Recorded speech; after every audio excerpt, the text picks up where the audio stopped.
Então, acho que todos vocês sumiram daqui, dessa tela compartilhada. Mas aí eu vou retirando, tá? Vou acrescentando. Então, boa tarde. Todos sejam bem-vindos, bem-vindas. Aqui é a Adriana Jerônimo falando. Estamos em mais um momento, Conexão Zila Enem, né? Agora na área das ciências humanas, com a participação de 3 professores feras, né?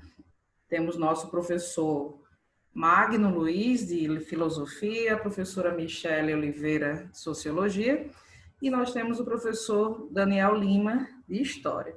Então, peço que Magno, por favor, se apresente e diga para que você veio hoje.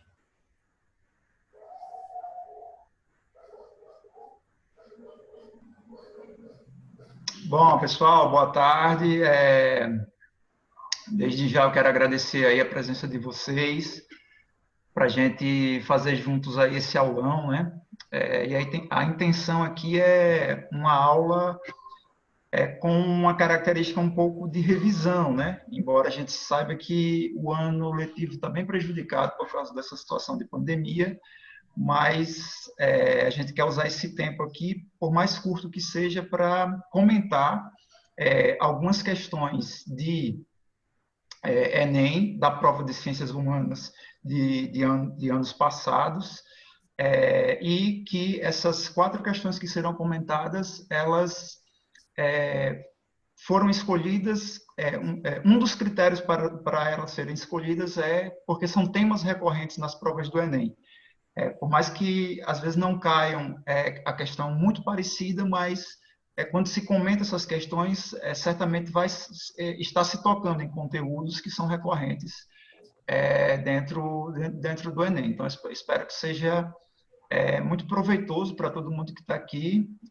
Inclusive, vai ser proveitoso para a gente também, né? Porque é um exercício aqui para nós, professores, que estamos também aprendendo a usar essas ferramentas aqui, né? Então, desde já eu passo também a palavra aí para a Michele, de Sociologia, para ela se apresentar também.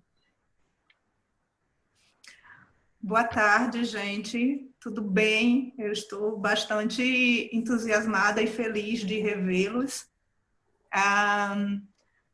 Vai ser uma aula, como o professor Magno disse, bastante interessante. Eu espero que vocês tenham visto o primeiro aulão de Ciências da Natureza. Então, toda sexta-feira a gente vai ter encontros aqui com as diferentes áreas. E agora, em Ciências Humanas, a gente vai prezar pela interação, para que vocês consigam perceber, né, dentre outras coisas, com as questões que nós escolhemos, como o Enem ele é contextualizado e interativo, né?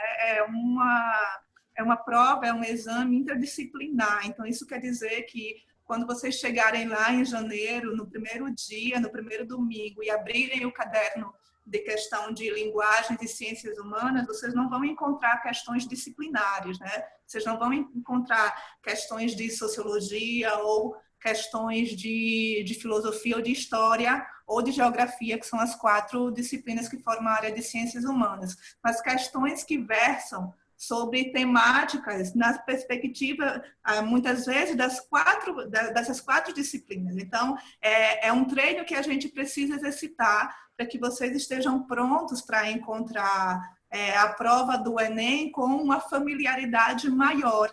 E nós escolhemos um tema muito interessante para começarmos o primeiro aulão de Ciências Humanas, que é o tema de política, um tema muito recorrente na prova de Ciências Humanas, um tema que busca articular as questões, principalmente filosóficas, sociológicas e históricas, e vocês vão perceber pelas questões que nós iremos debater, que é um tema extremamente importante, né? Conforme a banca do Enem vai construindo aí essas questões. E é um tema interessante também para a gente pensar como a política está presente em todas as esferas do nosso cotidiano, né?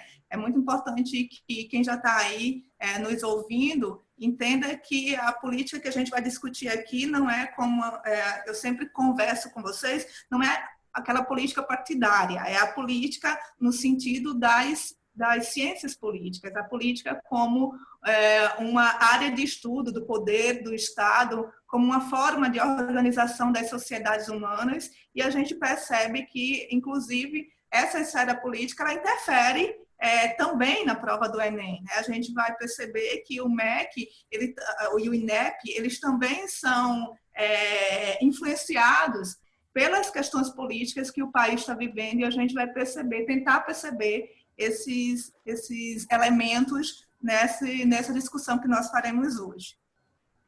Daniel, é com você. Eu só queria agradecer ao pessoal que está aqui, né, aos alunos, a todo mundo que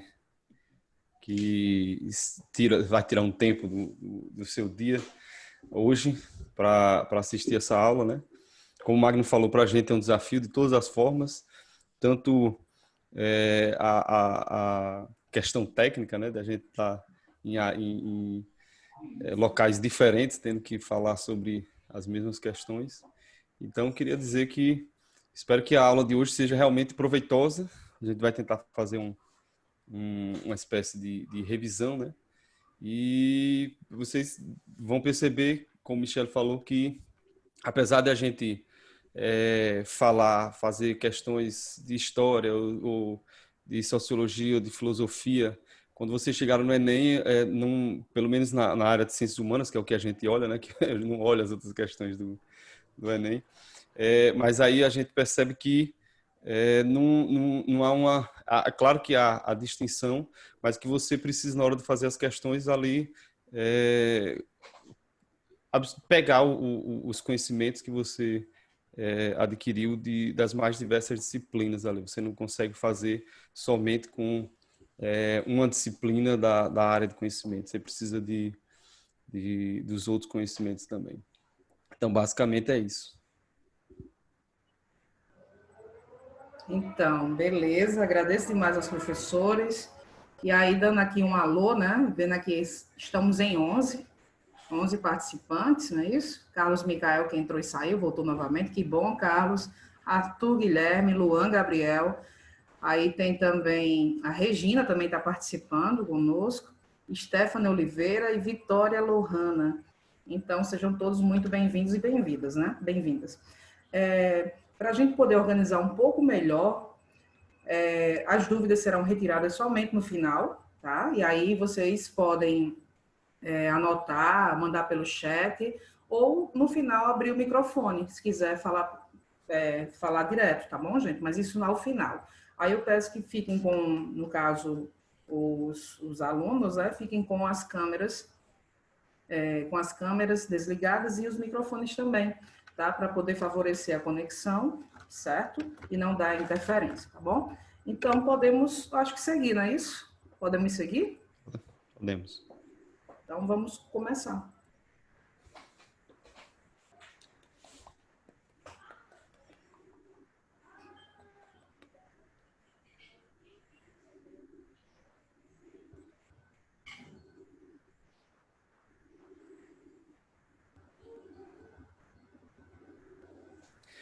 Como foi falado, a gente escolheu 4 questões, né, que permeiam aí esse tema de política.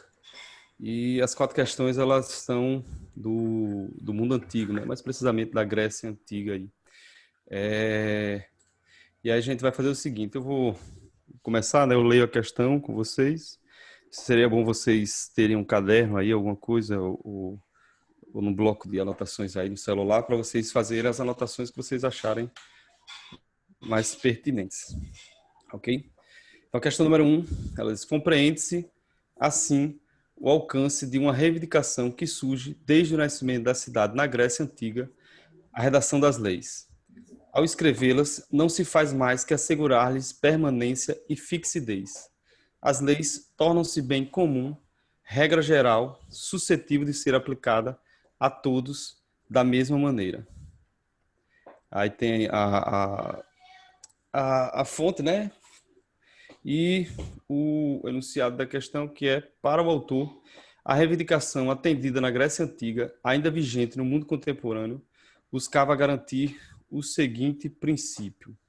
Ou seja, a gente precisa precisa compreender aí qual o princípio que estava querendo ser atendido de acordo com o autor, né? Isso aí pensando no contexto da Grécia Antiga.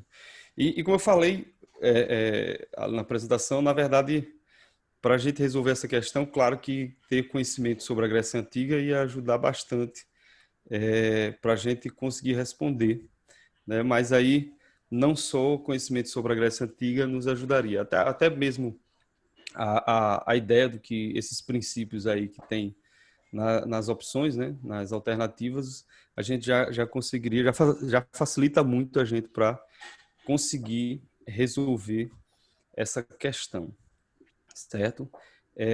Mas, enfim, no contexto da Grécia Antiga, né, ele está falando, na verdade, de algumas mudanças ocorridas nas leis, principalmente nas leis da cidade de Atenas, certo?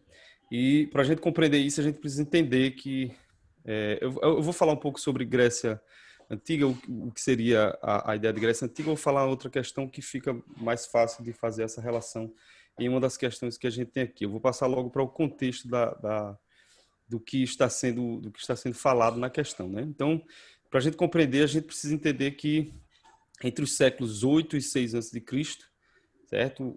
A Grécia passou por uma expansão no seu território, né?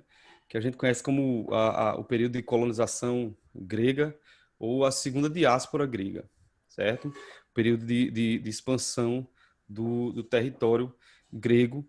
E se a gente lembrar, certo? O território grego, né? Geograficamente falando, ele possuía poucas terras férteis e que boa parte dessas terras, ou a maior parte dessas terras, elas estavam na mão dos eupátridas, né? Que eram os chamados de bem-nascidos na Grécia, que formava ali uma oligarquia. Então, essa expansão nesse período, ela se dá principalmente na busca de novas terras, né, de terras férteis, dentre outras coisas, né? Então, mas aí principalmente nesse contexto de buscar novas terras, certo? Essa expansão para o mar Mediterrâneo, em busca de novas terras, ela provoca algumas mudanças na estrutura econômica e social de Atenas. Além de procurar novas terras férteis, né, eles também passam a intensificar o comércio com outras cidades, ou seja, a partir da expansão do território grego, o comércio com outras cidades e estados, elas passam a ser ampliados também, ou seja, o comércio ele acaba se desenvolvendo ainda mais nesse período, certo? E eles passaram a procurar excedentes agrícolas, né, principalmente o trigo, metal, madeira, e vendia produto como vinho, azeite e algumas peças de artesanato. E aí a gente tem uma outra classe, além dos eupátridas, que seria dos gorgói, né? Que eram pequenos agricultores, que esses, no início da colonização da ocupação do território grego, né, eles ficaram com as terras menos férteis e as terras mais férteis, como eu falei, ficou com os eupátridas. E esses gorgóis, nesse período dessa expansão do território grego, eles acabam não conseguindo competir com os eupátridas e principalmente com os produtos dos eupátridas, né? E aí, nesse momento, a gente tem os gorgóis, né? Certo? Eles acabam perdendo as suas terras, certo? Porque não conseguem competir com os eupátridas, e alguns acabam até se tornando escravos, né? Escravidão por dívida, que nesse momento ainda existia, certo? E só que fora os gorgóis, outro grupo de pessoas, de homens, né, acabam enriquecendo com esse comércio. E com esse enriquecimento também vem a questão de passar a questionar, né, o monopólio político dos eupátridas. Os eupátridas eram os que controlavam, né, de alguma forma a política, certo? Então aí vem o que seria talvez o principal aí para essa questão, para a gente entender, falando aí de contexto histórico, né, que seriam os principais reformadores, ou seja, com essas tensões, né, com as tensões em torno dos eupátridas e das disputas de políticas, né, do monopólio político dos eupátridas, aí alguns legisladores passam a tentar diminuir essas tensões. Aí a gente tem 3 legisladores que são importantes para a gente entender aqui, que aí seria importante para a gente entender um pouco sobre o contexto da questão também. Eu vou falar rapidamente quais foram as mudanças, né, que eles fizeram em torno das leis, legislações, que na tentativa de diminuir as tensões, certo? O primeiro deles, a gente tem o DRACON, que organizou e tornou público um registro escrito das leis, que era o que o texto da questão fala, né? A redação das leis. Até então as leis elas eram feitas de forma oral e aí nesse caso a exigência era que elas fossem feitas de forma escrita para que todos pudessem ver, né? Certo? E essas leis de tradição oral elas eram conhecidas apenas pelos eupátridas, ou seja, eles também tinham não só o monopólio político como o monopólio da legislação, né? O conhecimento sobre a legislação, certo? Mas essa mudança de Draco, apesar de ser um avanço significativo, né? Os privilégios que os eupátridas tinham nesse momento eles não são alterados, certo? E um outro legislador que é importante nesse momento é o Solon, que ele extinguiu a escravidão por dívida, ou seja, ninguém podia mais ser escravo a partir da dívida, e dividiu a sociedade de forma censitária, que é a divisão da sociedade, aí nesse caso, de acordo com a renda de cada pessoa. A partir de Solon também é criado a Bulé, que era um conselho formado por 400 membros, né, com funções administrativas, legislativas, porém, com a divisão de forma censitária, a população passou a ser dividida a partir das posses, né? Ou seja, a fortuna passou a ser um fator aí primordial, preponderante na sociedade ateniense. Então, nesse caso também, apesar de haver mudanças que a gente considera bastante fortes, né, da criação da Bulé, a extinção da escravidão por dívidas ainda não é o suficiente para acabar com todas as tensões no momento, né? E aí a gente tem um terceiro legislador que seria o Clístenes. Ele deu início às reformas, né, que culminaram com a implantação da democracia e a pacificação da polis ateniense. Clístenes distribuiu os cidadãos da Ática em 10 tribos e acabou dividindo de acordo com a região que habitava, ou seja, acabou com a divisão, né, da sociedade a partir da renda, certo?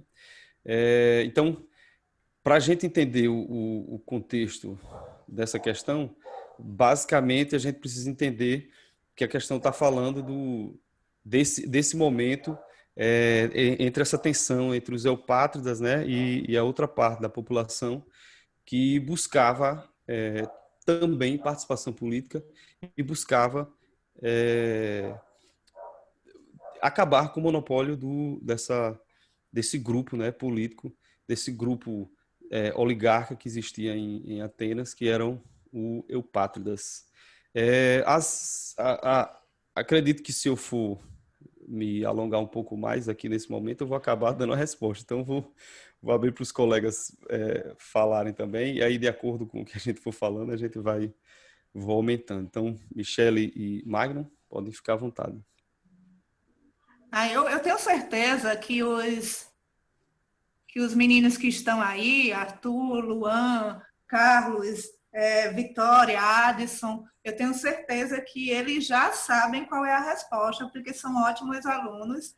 E quem for ver essa live depois, que não está podendo estar ao vivo com a gente, tenho certeza também que depois dessa ótima explanação do professor Daniel, já conseguiu identificar aí. Eu gostaria apenas de acrescentar, se me é possível, que vocês atentem para os enunciados das questões. Muitas vezes o enunciado ele te dá uma dica, ele já está, se você interpreta o enunciado, ele já te direciona para a alternativa correta. E há um trecho muito importante nesse enunciado que diz assim: ainda vigente no mundo contemporâneo.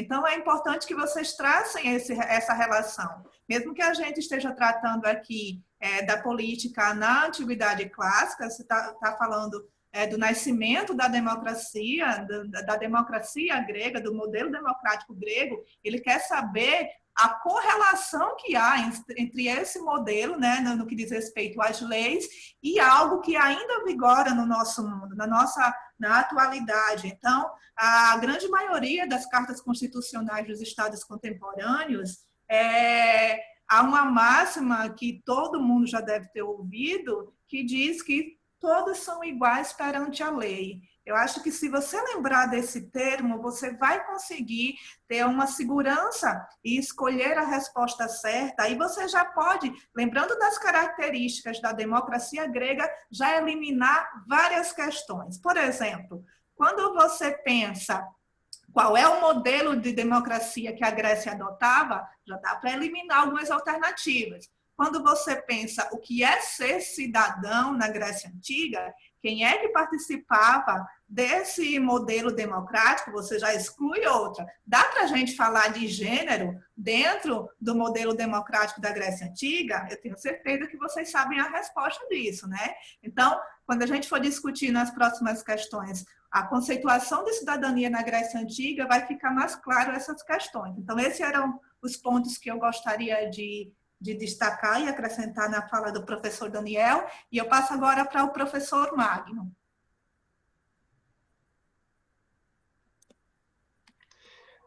A única coisa que eu gostaria assim, de acrescentar em cima do que os colegas já falaram é reafirmar, assim, tanto nessa primeira questão que foi trabalhada pelo professor Daniel, quanto nas três que virão, são questões que estão demarcadas na noção de política antiga, né?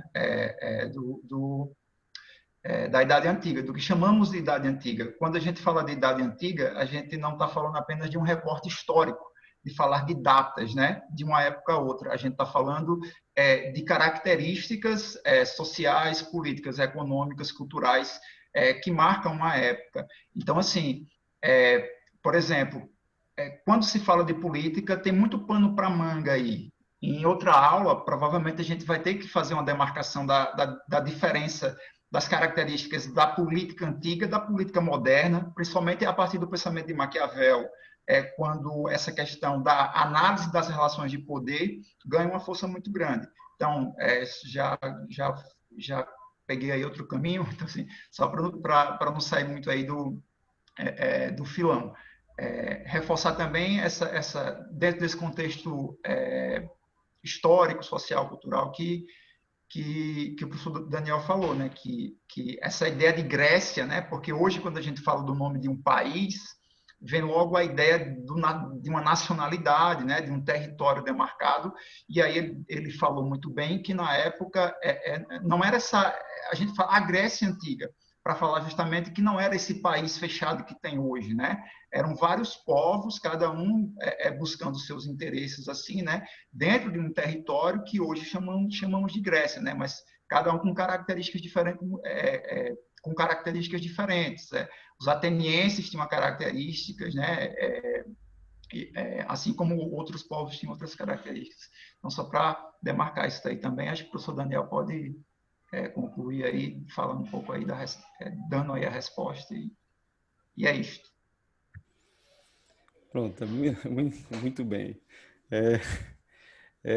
Bom, eu não, acho que eu não vou conseguir falar sem a gente conseguir sem dar a resposta, né? Como Michele falou e como eu tinha falado no começo, e uma coisa que é interessante de a gente perceber, e é uma coisa que eu converso muito com vocês em sala de aula, que é a questão dos conceitos, né? A gente precisa compreender bastante esses conceitos, e uma coisa importante aí para a gente compreender também, como o Magno falou, esses conceitos ao longo do tempo, né? Que eles não são engessados, né? Alguns conceitos eles modificam com o tempo, certo? Então, falando de luta, né? Dos gregos, dos atenienses, de luta por busca por participação política, né, por tratamento de forma igualitária, a gente compreende, né, pelo o próprio texto da questão, como o Michele falou, a gente precisa se atentar muito, às vezes a gente vai analisar alguma questão, a gente fica querendo, por exemplo, compreender, está falando de Grécia, está falando qual é o contexto, mas o enunciado ele já dá algumas pistas para a gente do que é que ele quer, né? Certo? Então, falando desse contexto, falando do que o próprio texto traz, né? A gente só pode marcar a letra A, né? Que fala sobre a isonomia, que seria a igualdade de tratamento aos cidadãos. E aí, um pouco mais para frente, em alguma das outras questões, talvez a gente se atenha um pouquinho mais só a esse conceito do que é ser cidadão aí na Grécia Antiga. A gente precisa compreender que quando a gente fala de isonomia na Grécia Antiga, igualdade de tratamento aos cidadãos, a gente não está falando exatamente da mesma coisa que nós estamos falando atualmente, né? Apesar de hoje ainda se falar, né, isonomia é um dos princípios democráticos, certo, do nosso Estado atual. Mas aí quando a gente fala isonomia na Grécia Antiga, igualdade de tratamento aos cidadãos, como a letra A fala, a gente também precisa ter em mente que a gente está falando dos que eram considerados cidadãos, ou seja, a gente está falando de toda a população de Atenas ou da Grécia antiga. Ok?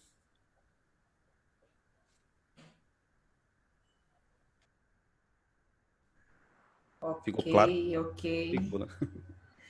Eu só peço que a questão do tempo, né? Já estamos em 30 minutos na primeira questão, né? Que, assim, tem pano para muita manga, né? Mas a gente possa ver essa questão do tempo, tá bom, gente? Então, vamos para a questão 2, não é isso? Ou o Daniel, você ainda quer finalizar aqui, Daniel? Não, já, para mim, a gente já finalizou. Só se os colegas tiverem algo para acrescentar. Beleza. Como a próxima questão é minha, né, Adriana? Você, inclusive, se quiser, já pode passar para a questão 2. Daniel terminou muito bem, assim, inclusive falando de determinados aspectos que se encaixam muito, assim, que já ajudam, inclusive, a responder a questão 2. Como, por exemplo, essa questão da mudança dos conceitos ao longo do tempo, né? Por exemplo, isonomia, quando a gente divide essa palavra que remonta ao vocabulário grego antigo, ao idioma grego antigo, iso quer dizer igualdade, e nomia vem de nomos, que pode ser traduzido assim, grosso modo, como a lei que rege, né? Então, a lei que rege deveria ser igualitária, né? Devia ser igual para todos. Porém, quem era esse todos aí, né? Quando a gente começa a perceber e estudar esses aspectos, vê que esse todos aí às vezes se resumia a 1/4 da população, mas isso aí é assunto que a gente pode tratar mais à frente, né? Então, a questão 2 aí, né? É uma questão muito simples, assim. É uma questão que você olha, eu costumo até dizer o seguinte: vamos supor que você passou o ano todinho sem estudar, inclusive, ciências humanas, né? Se você lê a questão bem, se você interpreta bem, se você usa bem o enunciado, você consegue responder a questão. Então,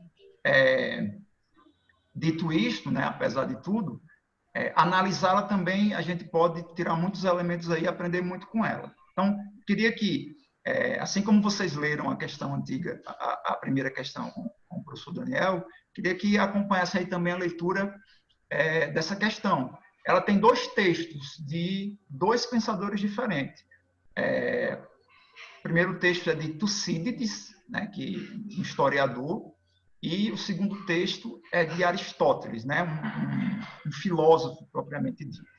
Então, assim, o primeiro texto fala assim: olhamos o homem alheio às atividades públicas não como alguém que cuida apenas de seus próprios interesses, mas como um inútil, né? Isso aí, inclusive, é um termo muito forte, né? Um inútil. Na Grécia Antiga, já a partir da Grécia Antiga, principalmente com pensadores como Tucídides, como Aristóteles, como o próprio Platão, que foi o grande professor de Aristóteles, começa a se construir a mentalidade, a noção de que aquelas pessoas que não se interessavam por participar dos negócios que era de interesse comum, né, que era de interesse da polis, ou seja, da cidade, essa pessoa ela era um idiota, né? Ela era um inútil, né? Hoje em dia a gente usa esse termo idiota, né? Assim como uma pessoa que ela digamos, enfim, o cara faz uma coisa que é estúpida, que faz mal ao outro, a gente chama aquela pessoa de idiota. Mas essa palavra idiota, ela vem também do grego, vem do termo idiotez, que originalmente significava isso, aquela pessoa que vivia no mundinho dela, né? Ela só se preocupava em sobreviver a cada dia, como o texto coloca, né? O homem que era alheio às atividades públicas, o homem que só vivia cuidando apenas dos seus próprios interesses, esses interesses, como eu disse, né? De manter apenas a vida biológica, né? Não se preocupava em discutir os assuntos coletivos com os outros. Então, essa noção de que um cidadão pleno, um cidadão completo, né, que estaria desenvolvendo todas as suas capacidades, apenas se ele se desenvolvesse no debate, né, cuidando dos assuntos da polis, isso começa a ser algo muito forte nesse período aí da Grécia Antiga, ali a partir do século, como o professor Daniel falou, né, do século 8 ali ao século 6 antes de Cristo. Então, olhamos o homem alheio às atividades públicas não como alguém que cuida apenas dos seus próprios interesses, mas como um inútil.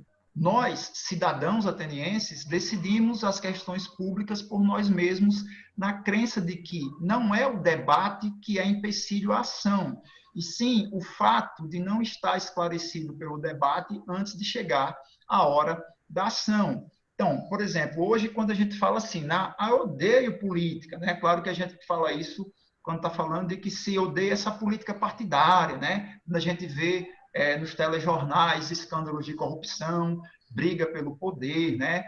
Acusações de adversários políticos, né? Então, assim, o problema é quando a gente olha tudo isso e dá aquela preguiça, né? Dá aquele desinteresse, muitas vezes por falta de informação, né? Por também não estarmos politizados, não termos uma educação política assim, minimamente bem feita para entender esse jogo de interesse, né? O próprio Platão, né, que era o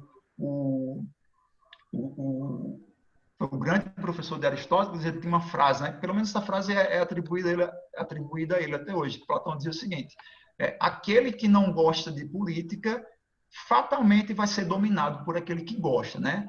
Quando a gente fala assim, deixa esses caras aí se matarem pelo poder, deixa essas ratazanas aí do Congresso lá na deles, tal. Então, quando a gente assume meio que essa postura, então são eles que estão legislando, fazendo as leis, né, tomando a decisão por a gente. E isso nos faz idiotas no sentido grego da palavra, né? Então, o primeiro texto de Tucídides aí vai nesse sentido. O segundo texto é um texto de Aristóteles, né? Aristóteles ele tem um livro que o nome do livro é Política, né? Ou A Política. Nesse livro, né?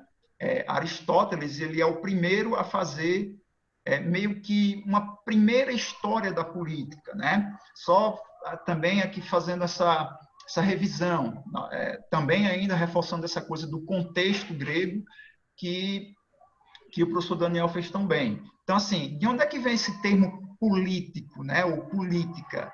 Vem do termo polis, né? P-O-L-I-S, né? Não é aquela poli, aquela caneta, mas era o termo grego que se referia às cidades, ou ainda mais especificamente, às cidades-estado. O que é que isso quer dizer? Repetindo aqui, reforçando, que ali onde hoje é o território grego, cada cidade, né, ou cada cidade-estado, tinha uma administração individual, independente umas das outras, né? Então, enquanto uma cidade ela era uma monarquia, a outra tentava ter ali uma aristocracia, né, que são termos que a gente tem que saber também o que é. Quando, por exemplo, Atenas começa a desenvolver a ideia de democracia, né? Então, assim, quando Aristóteles viveu, né, já tinha um certo histórico, né, dessas formas de governo. Então, Aristóteles ele foi o primeiro a tentar fazer meio que um histórico, né, um apanhado das experiências políticas até então. Então, ele faz essa análise, né, vai na história e demonstra tudo isso nesse livro aí chamado A Política. Então, assim como Tucídides, né, Aristóteles escreve algo parecido. Ele fala assim, aí no texto 2, por favor, acompanhe aí a leitura. Diz assim, um cidadão integral pode ser definido nada menos que pelo direito de administrar justiça e exercer funções públicas. Algumas destas, todavia, são limitadas quanto ao tempo de exercício, de tal modo que não podem, de forma alguma, ser exercitadas 2 vezes pela mesma pessoa.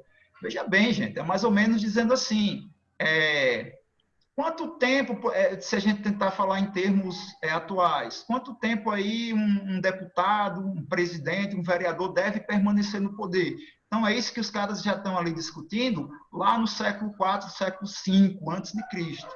Então, assim, ser exercida 2 vezes pela mesma pessoa ou somente pode ser-lo depois de certos intervalos de tempo prefixados. Então, o cidadão integral pode ser definido nada menos que pelo direito de administrar a justiça e exercer funções públicas. Algumas destas, todavia, são limitadas quanto ao tempo de exercício, de tal modo que não podem, de forma alguma, ser exercidas 2 vezes pela mesma pessoa, ou somente pode ser-lo depois de certos intervalos de tempo prefixados.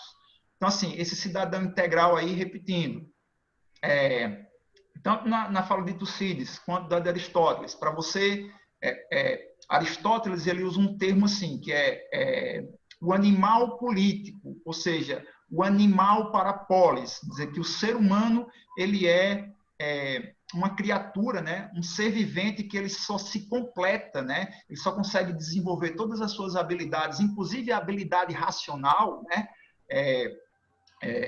o animal racional tem que andar junto com a ideia do animal político.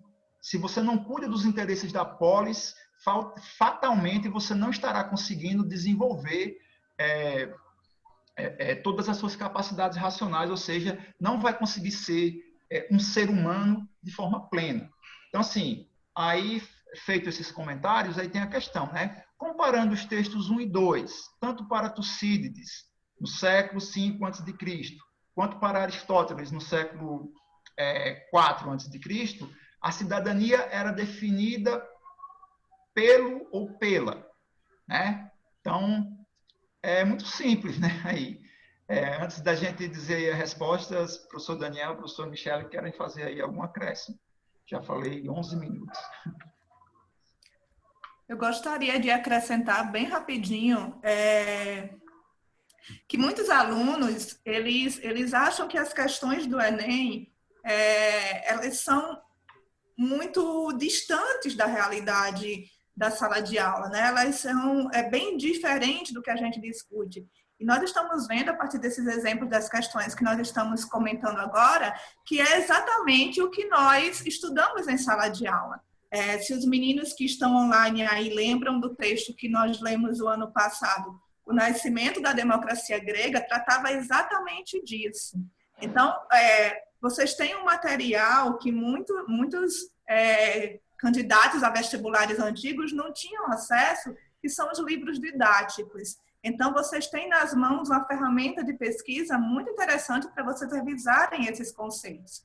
No livro didático de Sociologia, na página 144, que a gente já discutiu todos esses assuntos do ano passado, quando os autores apresentam o conceito de política, eles fazem exatamente uma citação do Aristóteles, desse livro, né, faz uma referência a Aristóteles desse livro que já te dá a resposta. Então, é muito importante que vocês entendam que o Enem não é distante da nossa realidade, não é diferente do que vocês estão estudando. Se vocês lembrarem só o conceito de cidadania, e por isso que, já retomando a fala do professor Daniel, do professor Magno a respeito dos conceitos. É por isso que nas aulas remotas de sociologia a gente perdeu tempo, entre aspas, né, nas primeiras aulas, discutindo o que é um conceito, para que vocês tenham uma dimensão de quantos conceitos eles são imprescindíveis para a gente compreender toda a dinâmica filosófica, sociológica,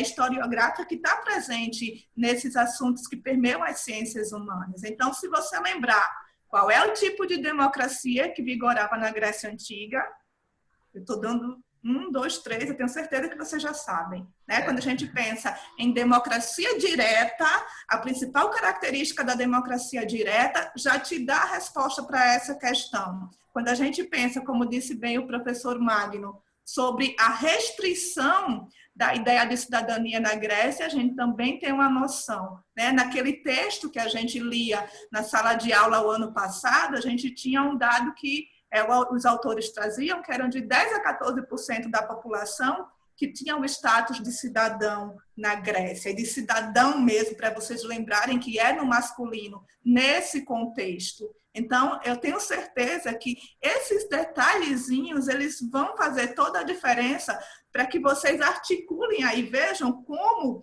as disciplinas de ciências humanas elas estão interligadas. Vocês dificilmente encontrarão no Enem questões específicas de uma disciplina. Elas são muito relacionadas e isso é maravilhoso, para que vocês percebam como vocês devem estabelecer aí as relações, né, as interações entre essas áreas de conhecimento. Professor Daniel.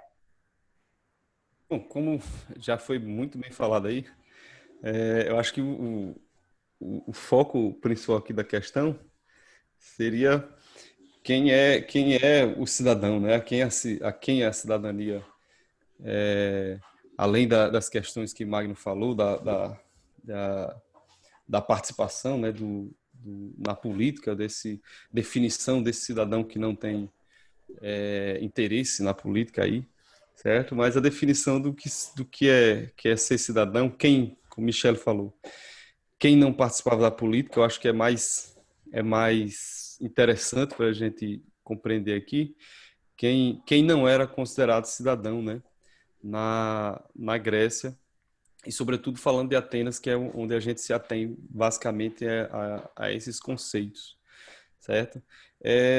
Só um dadozinho assim, mais ou menos, a gente tinha em Atenas, né, por volta de 200, não é um dado correto, né? Não é correto que eu digo, não é algo preciso, certo?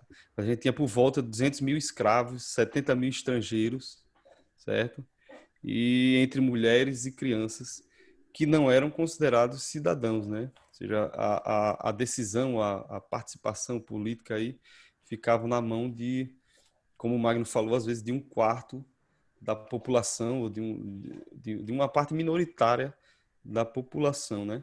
Então, nessa questão aí, o que eu vejo que a gente pode, pelas assim, né, questões históricas, focar seria essa questão da participação de quem era o cidadão, né, na Grécia, quem eram essas pessoas que podiam se deter aí a ser um cidadão, né, que podia ser um cidadão. Na verdade, a questão seria essa.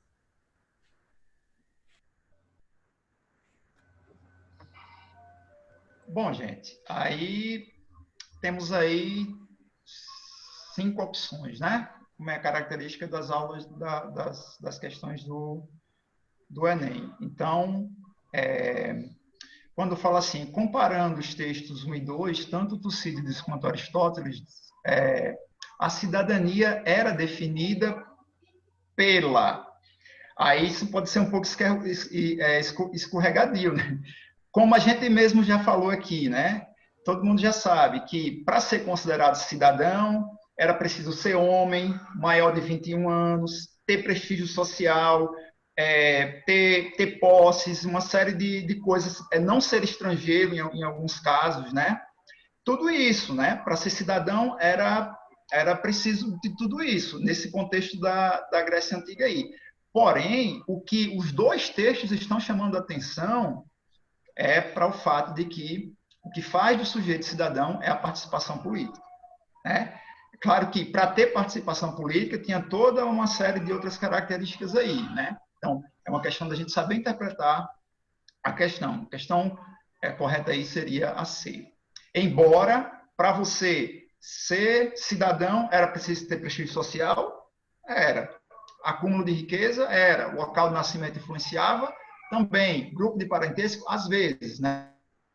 Só que, nesse contexto aí, e principalmente relacionando os dois textos, tanto de Tucídides quanto de Aristóteles, a correta é a C.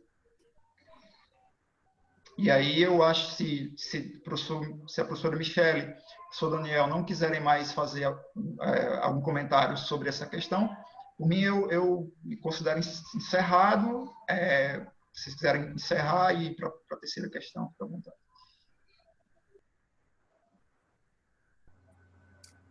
Vamos para a terceira questão, então, gente. A terceira questão é uma questão que eu gosto bastante, né? Nós selecionamos, não sei se está aparecendo o vídeo, não sei se eu estou aparecendo no vídeo, para mim está aparecendo. Nós selecionamos questões de vários anos do Enem, exatamente para demonstrar como a política é um conteúdo recorrente, como eu disse lá na minha fala inicial. Então, nesse primeiro aulão, a gente tem questões de 2013, 2014, 2015, e essa questão agora é uma questão que eu tenho certeza que quem passou pelo segundo ano, o ano passado, né, especialmente os meninos que estão online, eles já sabem a resposta, porque nós discutimos exaustivamente essas características quando nós estávamos, depois que a gente viu aquela tabela da política contemporânea, inclusive peguem seus cadernos antigos e revisem esse material, a gente passou por todas essas características do que é um regime de governo, né? Democracia, autocracia, os tipos de democracia, e a gente chegou na definição da ideia de democracia direta, que era aquele modelo que existia lá na Grécia Antiga. Então, a gente tem um modelo muito diferente das democracias representativas atuais, né? Então, a gente tem características muito próprias daquele espaço, e a gente tem aí uma noção muito interessante para a gente pensar, que a gente já falou anteriormente, e como disse o professor Daniel, como o conceito de cidadania ele é mutável, porque não tem como a gente pensar cidadania fora de um espaço democrático, né? Lembrem-se das nossas discussões. Cidadania e democracia são conceitos que estão atrelados. Então, quando a gente estudou cidadania o ano passado, e se vocês lembrarem bem da fala e dos conceitos, das definições de cidadania do Thomas Humphrey Marshall, o Thomas Humphrey Marshall ele vai classificar a cidadania em 3 conjuntos de direitos. Mas essa é uma classificação moderna, né? Não é uma classificação que dá conta de explicar a ideia de cidadania em todos os contextos que nós estamos, e principalmente nesse contexto que a gente está analisando. Então, vocês percebam que cidadania é algo que se desenvolve também, é um conceito que vai se adaptando às novas configurações sociais, às novas configurações políticas e históricas. E essa é uma questão que está muito atrelada à questão anterior que o professor Magno resolveu, que fala a respeito de como você participa desse tipo de democracia que vigorava na Grécia Antiga. Então, vamos fazer uma leitura do enunciado, como os outros professores fizeram nas questões anteriores, e o enunciado ele começa dizendo assim: o que implica o sistema da polis, né? O professor Daniel e o professor Magno já explicou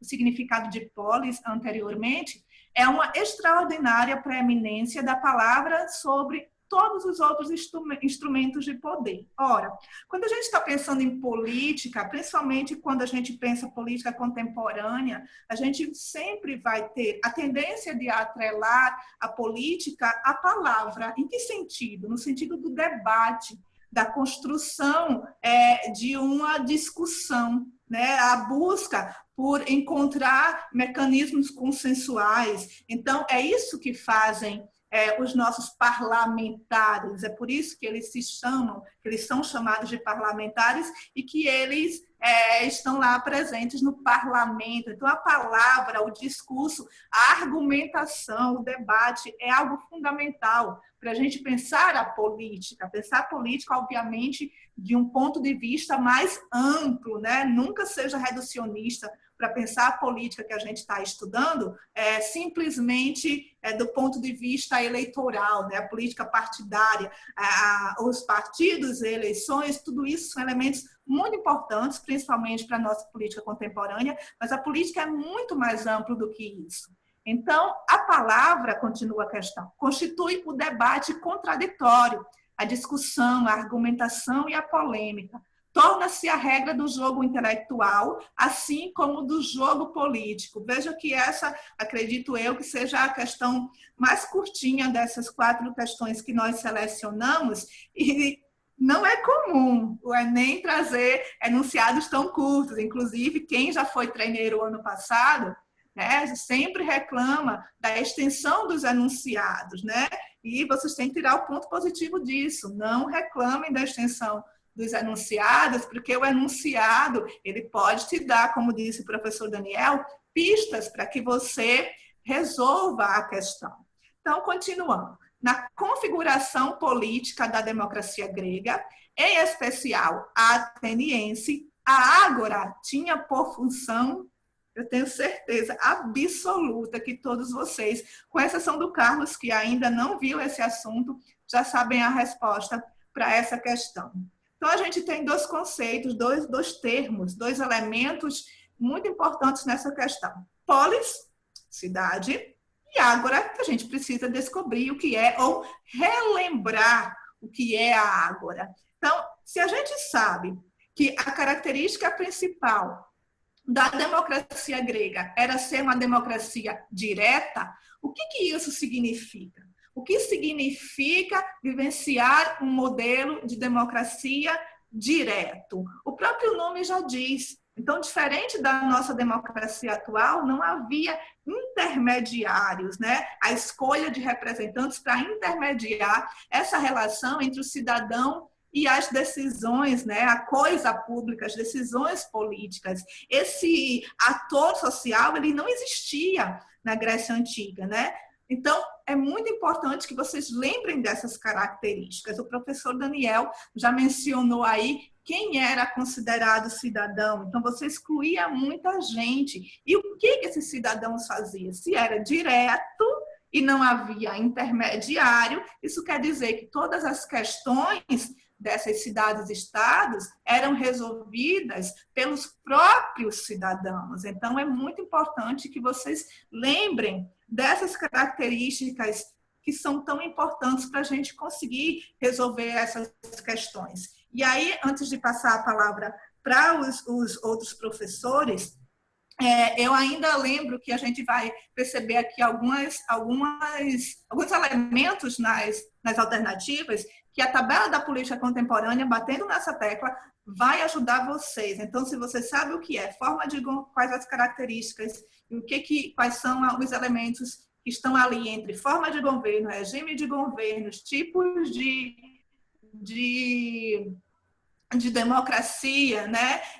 Poder legislativo, como é que ele se organiza, tudo isso vai te ajudar a responder as questões de política. Então, treinem as questões em casa, baixem as provas anteriores, inclusive baixem as provas da segunda aplicação, né, do Enem PPL, que é o Enem para adultos e jovens privados de liberdade. Então, é muito importante que vocês façam esse treinamento em casa de responder a essas questões para que vocês se familiarizem com todo essa ideia e esse vocabulário que faz parte das questões do Enem.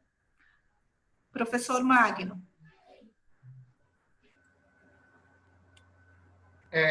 Eu só queria também fazer aqui, mais uma vez, a questão da importância dos conceitos, né?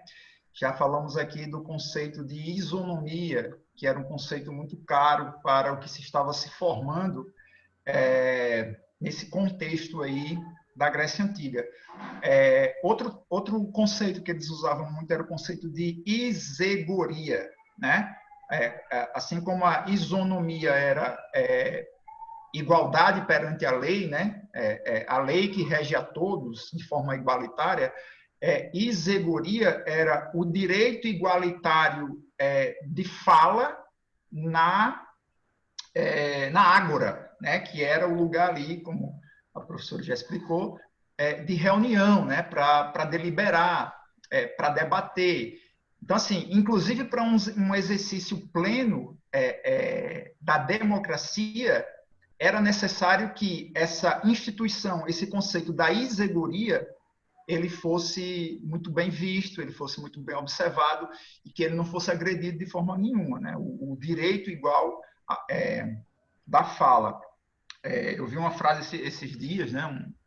Uma frase assim com uma característica bem dilacrada, mas eu gostei, que dizia assim, né? Que era uma coisa mais ou menos assim: se eu não tenho direito à fala, então também eu não sou obrigado a ouvir, né? Então, assim, a questão da fala, né, dos discursos que são que são postos, né, os discursos que são construídos, isso é muito forte, né? Isso representa quem mais tem direito à fala, provavelmente é quem mais vai conseguir de alguma forma exercer o poder. Percebam em época de campanha eleitoral também. Qual é uma das grandes artimanhas dos partidos? É a questão deles se juntarem entre eles, né, fazer as chamadas coligações, porque isso vai implicar em mais tempo de televisão, ou seja, de mais tempo de fala, de aparecer na TV, ou seja, de construir uma narrativa. Então, essa questão da fala e do direito igualitário à fala sempre andou muito junto com a ideia de igualdade de todos, de justiça, de igualdade perante a lei. Era isso. Professor Daniel, só falar alguma coisa? Bem rapidinho aqui também. Só para lembrar, é uma coisa que sempre que eu vou trabalhar o mundo antigo, a Grécia, né, principalmente, porque se ouve muito falar de é o berço da nossa civilização, não, mas a gente precisa entender também voltando à questão dos conceitos, né, na história a gente utiliza muito rupturas e continuidades. E não dá para a gente falar de Grécia Antiga como uma continuidade, né? É uma civilização diferente da nossa, que com uma experiência diferente da nossa. Como a gente viu, né, os conceitos que é ser cidadão, o conceito de democracia, ele muda no tempo, e da Grécia para atualmente ela não é diferente também, certo? Lembrando mais uma vez que a Grécia, quando a gente fala Grécia Antiga, como o Magno falou, a gente não está falando de um país como hoje em dia a gente conhece a Grécia, né? Não existia o país Grécia naquele momento. Está falando de uma reunião de diversas polis, que aí, como o Michele também falou, é um outro conceito. Poli, que seria de cidade-estado, não é simplesmente uma cidade, é uma cidade-estado, né? Que também não é tão simples de conceituar, mas que seria basicamente uma cidade que tem administração própria, enfim, né, formas de governos diferentes, e que os gregos reconheciam principalmente ali em meio da cultura, da religião, da língua falada, né? Era assim que a gente poderia definir Grécia Antiga, certo? E nessa questão ele está falando especificamente de uma parte da polis, né, que é a ágora, que já foi falado, que seria essa praça principal onde tinha a reunião. A gente tem, por exemplo, a eclésia, que era a reunião, né, que era feito, certo, para decidir os rumos que a polis deveria tomar, né? E todos que eram considerados cidadãos, e aí volta a gente ver que todos que eram considerados cidadãos não quer dizer todos da cidade, todos da polis participavam da eclésia. Todos que eram considerados cidadãos, né, poderiam participar da eclésia e da tomada de decisões. Eu acho que que é basicamente isso que eu queria falar sobre essa questão. Então, vamos lá, gente. Então, se a gente vai para uma definição bem superficial, até de certa forma, senso comum, né? Porque a gente sabe que nós já aprofundamos ano passado os nossos estudos sobre o que quer dizer cidadania, né? Mas no senso comum, quando você pergunta para as pessoas, né, o que é ser cidadão, normalmente as pessoas vão te dizer: ser cidadão é cumprir com os seus direitos e seus deveres. Então, a gente pode partir daí. Se ser cidadão é cumprir com seus direitos e seus deveres, e a Grécia Antiga estava vivendo naquele modelo de democracia direta, e como a gente já viu na resposta da questão que o professor Magno comentou, essa cidadania ela se exercia por meio da participação política, então a gente já vai tendo aí uma noção clara de qual é a resposta. Então, o cidadão grego era aquele que tomava parte no governo, porque era uma democracia direta. Então, as pessoas, né, os homens se reuniam na Ágora, né, se reuniam nessas assembleias populares, né, nessa praça pública, para decidir os encaminhamentos do que seria realizado dentro dessa cidade-estado. Então, existem algumas palavras que você já elimina nas outras questões. Na letra A, quando você chega em reis, você já elimina. Na letra E, quando você está lendo e chega em eleger representantes, você já elimina, você sabe que não é essa. Então, quando você chega na questão, na letra C, diz constituir o lugar onde o corpo de cidadãos se reunia para deliberar é a mesma coisa que decidir, sobre as questões da comunidade, você encontrou a função principal da Ágora, que era onde se realizavam essas assembleias populares, e eu tenho certeza que vocês não demoraram nada para responder essa questão facílima. Professora Adriana.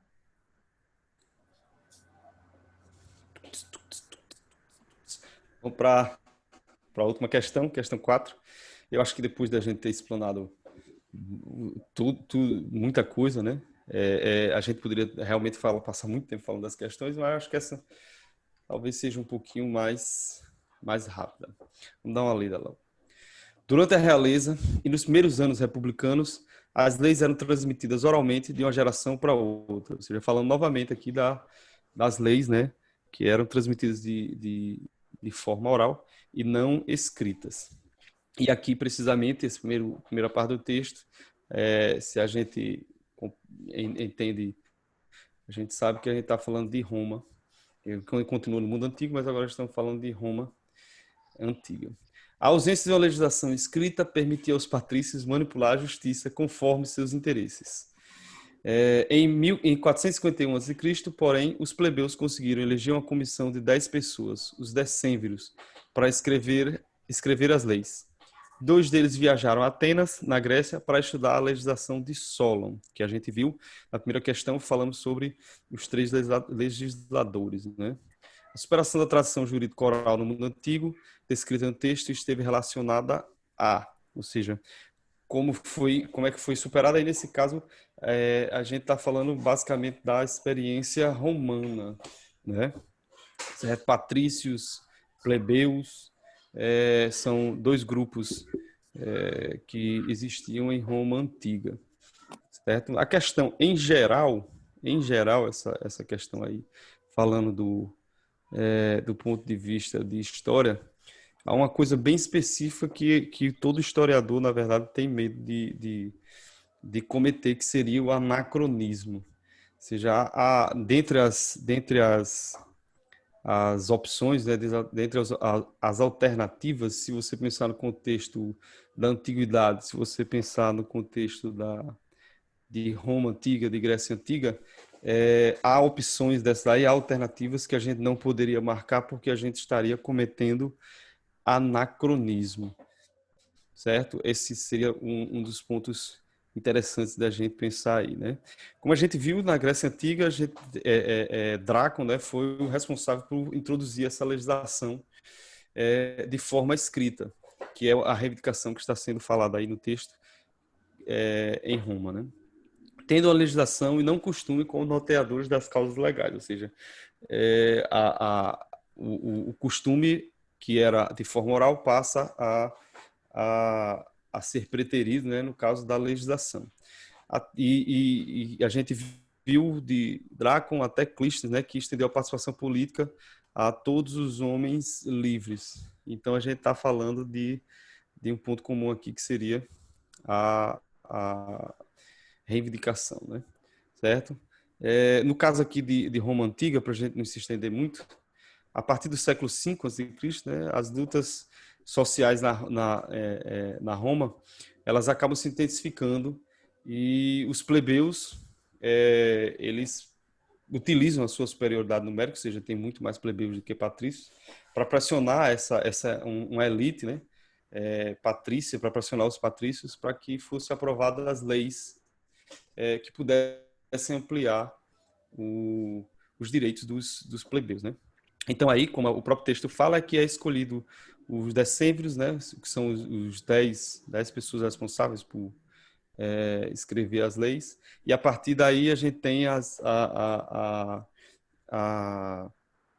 escrita, né, das leis das 12 tábuas, que inicialmente seria 10, mas foram ampliadas para 12 tábuas, e o nome é 12 tábuas porque elas foram escritas realmente em 12 tábuas de bronze, certo? Então, aí seria o ponto X da questão, que seria a questão da escrita das leis. E como é que escrever as leis, nesse caso, não só as leis, não a gente deixar uma tradição oral e passar para uma tradição de a gente ter as leis escritas em que todos pudessem ver, todos pudessem ler, e nesse caso não ficar sujeito somente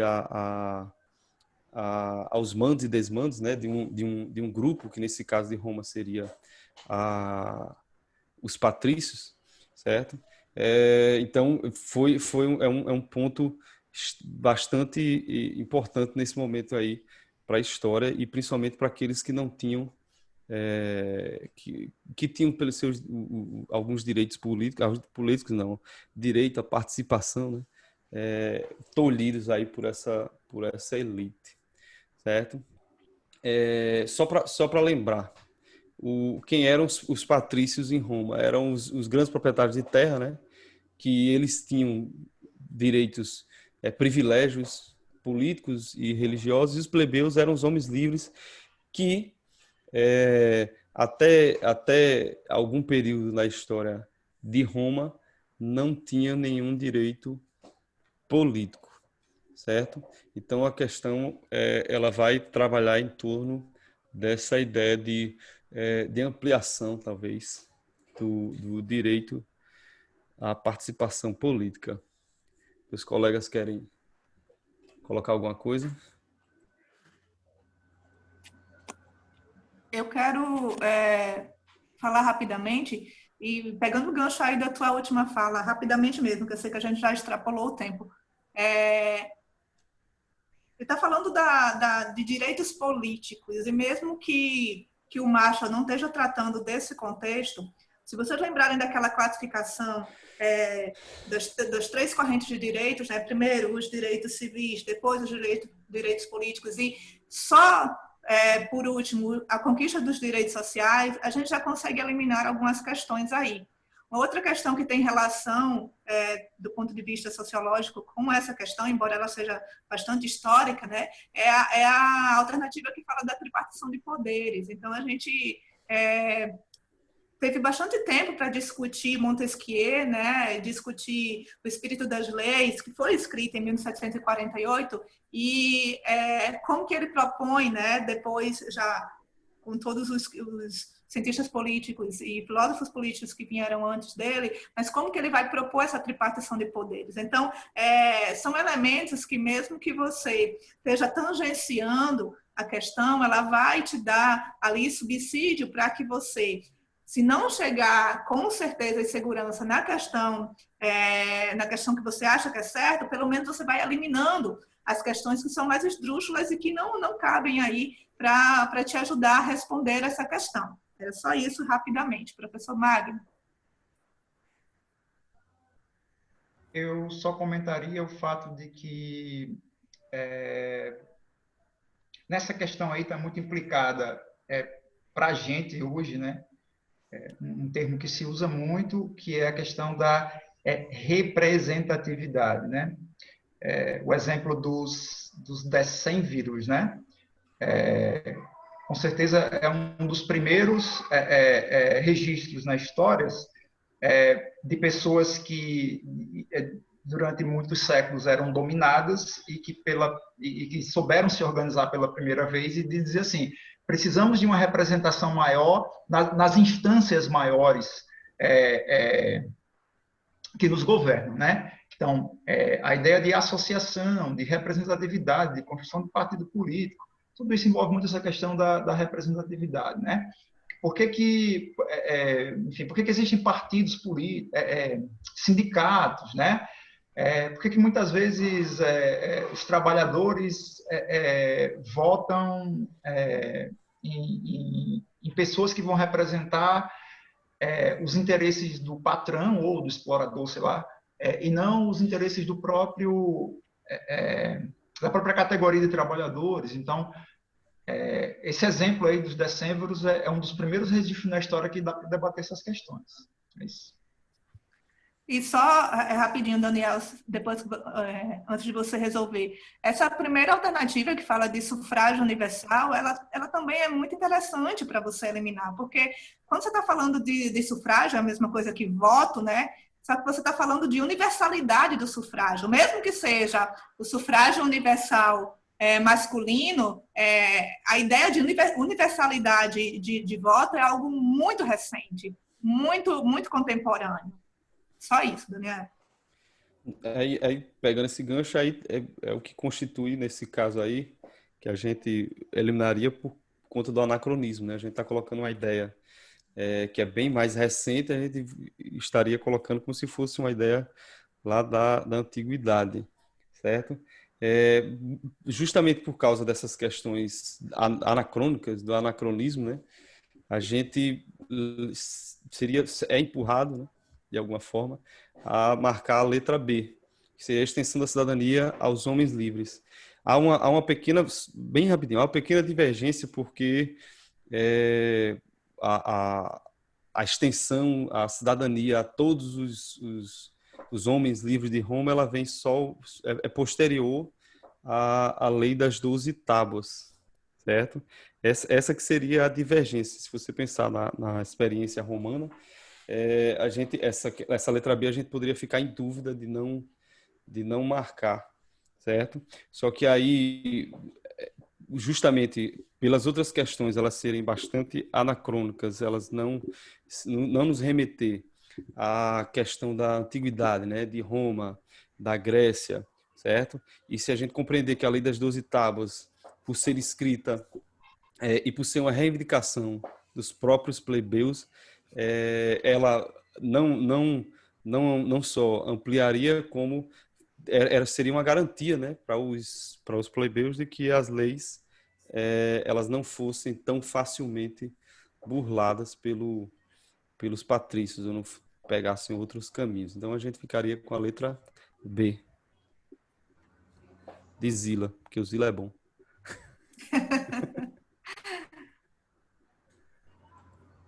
Finish? Adriana? Oi? Então, vamos aqui voltar, né? E aí, chegamos no segundo bloco, que é a questão das perguntas. Então, galera, tá aberta aí para as perguntas, podem abrir o microfone para perguntar, ou pode colocar no chat também, tá? Fiquem à vontade. Quantos minutos, hein, que a gente fica disponibilizando agora? Vamos ver se tem perguntas, né? Meninos, sim. Dúvidas e meninas.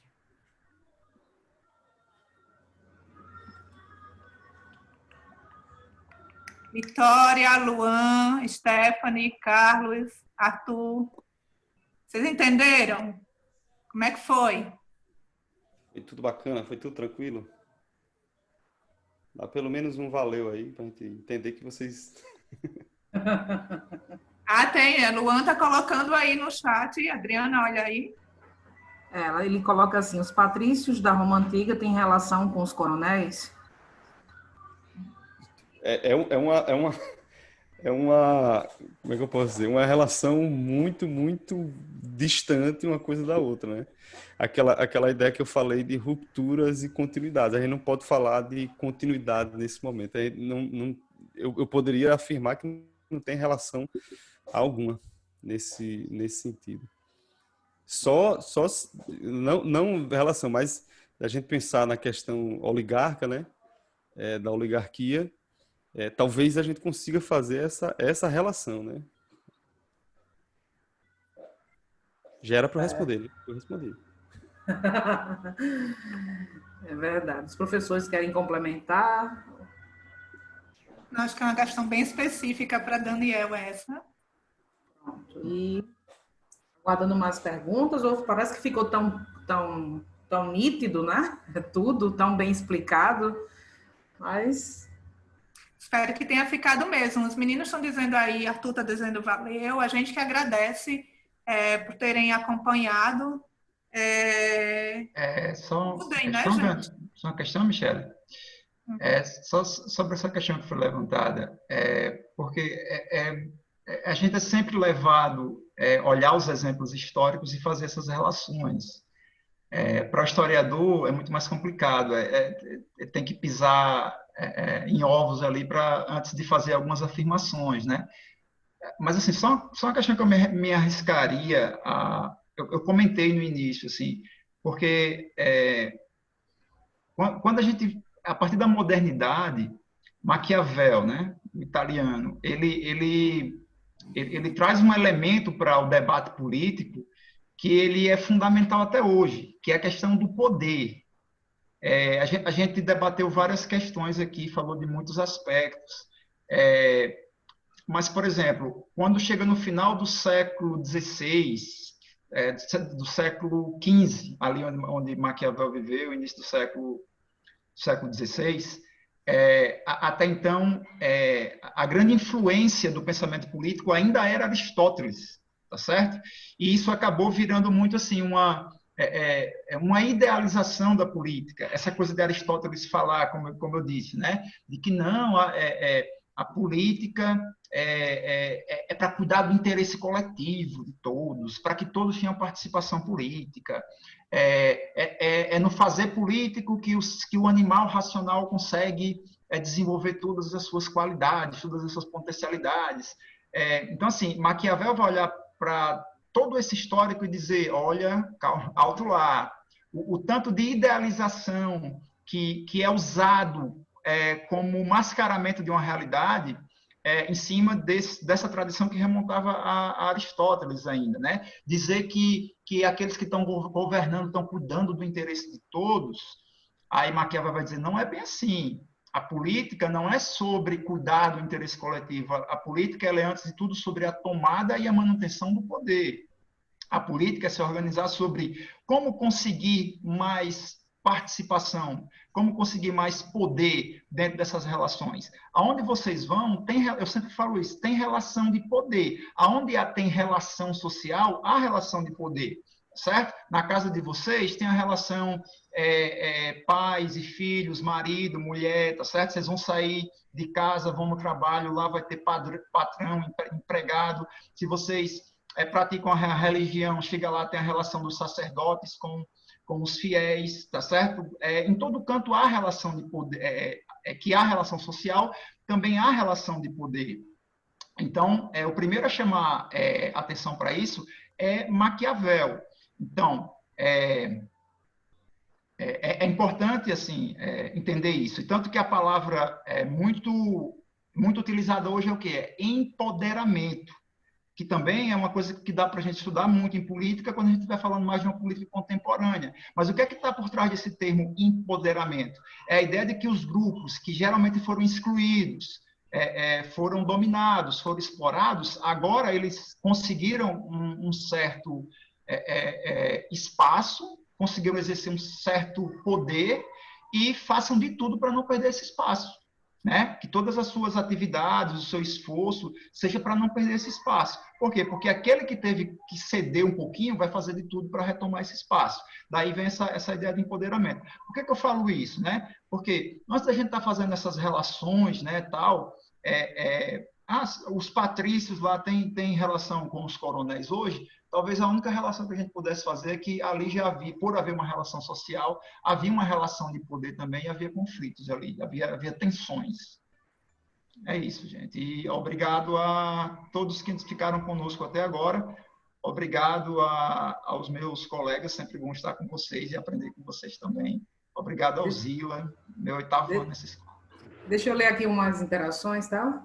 Excelente aula, parabéns, Carlos Micael. Vitória Lohana coloca ícones das ciências humanas, nunca critiquei. Arthur Guilherme fala, achei interessante a última questão de como se pode haver a possibilidade de eliminar alternativas de outros tempos com outros contextos sociais para encontrar a resposta final da questão. Muito bom. Regina coloca, parabéns, professores, ótima aula, gostei das dicas de como ler os enunciados e como eliminar as alternativas, muito eficaz. E Luan coloca, eu gostaria, se possível, saber quais os outros assuntos, além da política, que cai mais no Enem. E aí? Eu vou começar respondendo o Luan e já faço minha fala de despedida. Luan, os professores vão acrescentar, certo? Mas, do ponto de vista sociológico, os eixos que mais são recorrentes no Enem, além da política, é a cultura e o trabalho. Inclusive, vocês, quem não tá agora online, quem estiver vendo essa aula depois, sugiram nas redes sociais da escola qual o próximo tema do aulão de Ciências Humanas. A gente só vai se encontrar daqui a um mês, certo? Mas é importante que a gente consiga debater os assuntos que vocês mais têm dificuldades. Então, sugiram aí o que vocês querem ver sendo discutidos, que tipo de questões vocês querem ver a gente debater no nosso próximo aulão. Então, cultura e trabalho do ponto de vista sociológico, né, sem esquecer a interação, são as temáticas mais recorrentes. Então, continuem estudando, continuem se dedicando, sejam disciplinados, cumpram o cronograma de estudo de vocês, nunca esqueçam dele e utilizem as redes sociais para tirar qualquer dúvida. A gente está sempre à disposição de vocês. Nos nossos canais, nos nossos grupos ou nas redes da escola, estamos sempre aqui. Vocês não estão sozinhos. Foi muito bom. Beijo para todo mundo. Assim, em história, se a gente pensar nos conteúdos que a gente estuda história, a gente tem é uma gama gigantesca, né? Até o ano passado, era certo que a gente tinha questão sobre Getúlio Vargas, sobre a Era Vargas. O ano passado a gente não teve nenhum, acho que nenhum outro Enem não teve nenhuma questão sobre Era Vargas. O do ano passado foi o primeiro que a gente não teve. Mas Grécia Antiga, questões sobre a ditadura, né, civil-militar, certo? Primeira República, início da República no Brasil, início do século, as guerras, né, Primeira Guerra Mundial, Segunda Guerra Mundial, são também temas assuntos, conteúdos bastante recorrentes. E aí eles perpassam por esses eixos, né, que Michele falou, certo? E eu também queria agradecer aos colegas, né, a Magno, a Michele, a Adriana, a Inês e Regina, que estão por aqui também, e dizer que, apesar dessa loucura toda que está esse ano, né, mas a gente tenta fazer alguma coisa, não vamos abaixar a cabeça, não, né? Vamos tentar buscar alguma inspiração aí para que a gente continue, né? E dizer que assim, vocês que estiveram aqui, né, os que vão assistir nas redes sociais da escola, que continuem estudando o que a gente puder contribuir, a gente sempre contribui. E, mais uma vez, obrigado a vocês que estiveram aqui, que participaram, que escutaram a gente até o momento. Ok?